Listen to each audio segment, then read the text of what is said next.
All right, everyone, it's time to talk about what it would actually mean if Trump colluded with Russia. Secondary to this, I would say, if there was Russian influence that's uncovered, unconnected with Trump. That is, if in the course of their investigation they find, yeah, the Russians more directly influenced the elections. We're not talking about, like, used sock accounts, trolled or anything.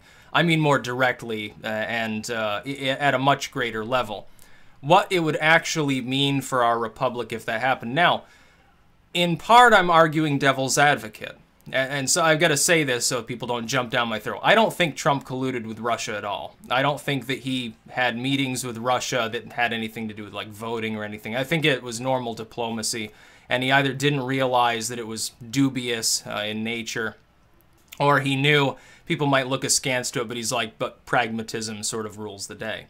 That being said, though, if, and only if, it came out that he did collude with Russia. Again, arguing devil's advocate only because I don't believe the claim. I see it as a snowballing lie that was originally laid by the DNC. I think Seth Rich was the one that leaked their info.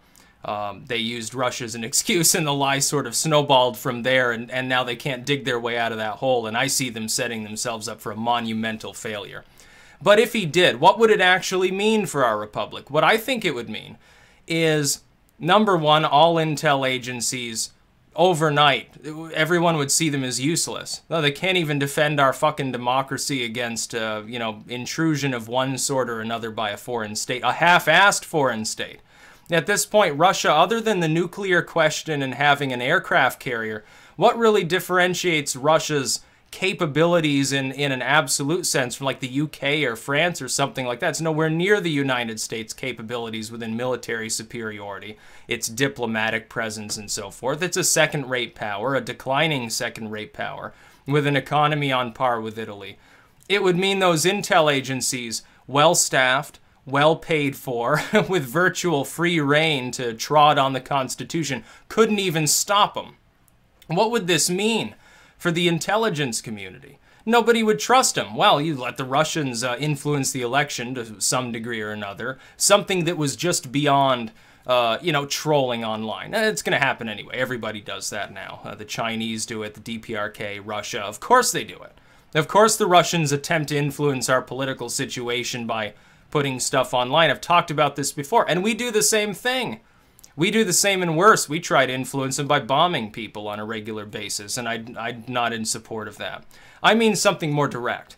I mean, yeah, they rigged some voting machines or something. Again, just arguing devil's advocate here. So the intel agencies are the first to suffer because they couldn't stop it. Secondly, would it not call into question every other fucking elected individual? Not just Republicans. Wouldn't it call Democrats into question too? We would have to have independent investigations of all of them, because it would show that if a foreign power can penetrate the presidential race, what could it do against, state-level races? They're in a state, and there's a contested issue over a new military base or something that's going to go on, or it supplies a lot of manpower. You'd think of, like, Virginia or something, a big military state along the coastal regions. What would it mean for that? It would call every single individual who's been elected recently into direct question.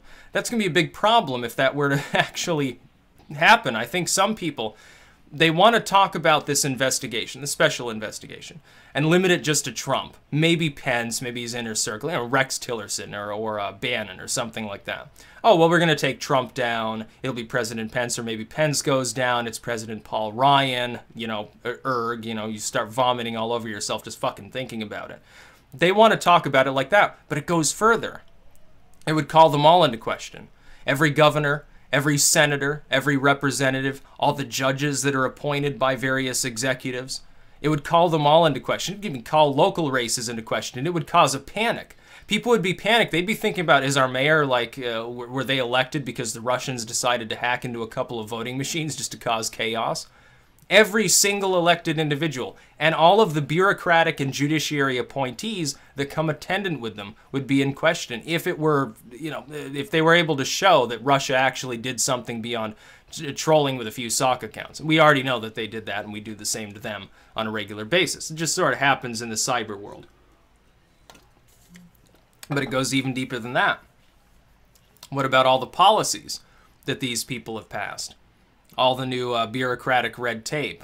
Everything, every ordinance, every regulation, everything would be in question. People wouldn't know what was going on.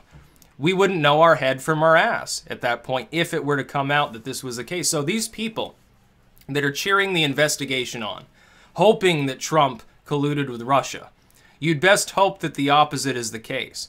Now, I'm hopeful, I'm optimistic. I think Trump is a mediocre reformer, a mild reformer, as I stated during the election. My vote for him was a vote against war with Iran and a vote against Hillary Clinton and her social justice warrior pandering. She was no Bernie Sanders. She wasn't a progressive. She was a neoliberal. Some people felt that she was better for the job than Trump because they thought he was unhinged. I never did. I thought everything he said was calculated. He decided to look like he was unhinged at times in order to play it up to his core fan base. If you look at what he's done since being elected, doesn't it prove it?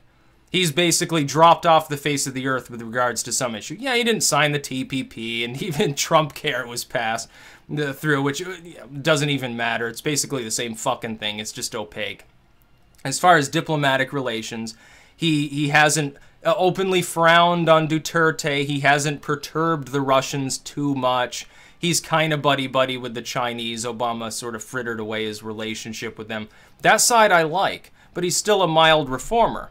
These people are acting, though, as though Trump is so dangerous, he's such an orange Dorito Hitler, that impeaching him is of the utmost priority, without even realizing that if the investigation is if they provide false evidence, for one thing, some people are talking about this, like the Trump fans. They say, yeah, they'll impeach Trump, they'll remove him from office based on, they'll manufacture evidence against him because the CIA can do this with like hacking tools and stuff like that. They would be causing something just shy of civil war if they actually did that. The first thing everyone would do, if they had two neurons to rub together, they're going to ask, well, if Trump could be compromised in this way, if he was working with Russia, or they wanted him to win for some reason and did it without his knowledge, it doesn't really matter which is the case. The latter, I suppose, would be more likely than the former. If that happens, everybody else gets swept up into it. We might as well not have intelligence agencies if it turns out he colluded with Russia. The first thing I'll suggest is that we disband them all, including the FBI. They would be useless. It would be clear that their bureaucratic function as intel agencies wouldn't work. They can't stop crime. You know, there was a thing a while ago. FBI sets up something, I think it was on tour, and they caught a bunch of like people that were running like a sex ring, like a child sex ring, and they let them go. They didn't even prosecute them because they're like, oh, we can't reveal exactly how we figured out that they were part of this sex ring.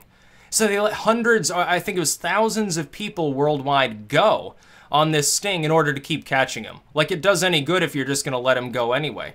There's already enough question about whether their function is even relevant to our modern security situation.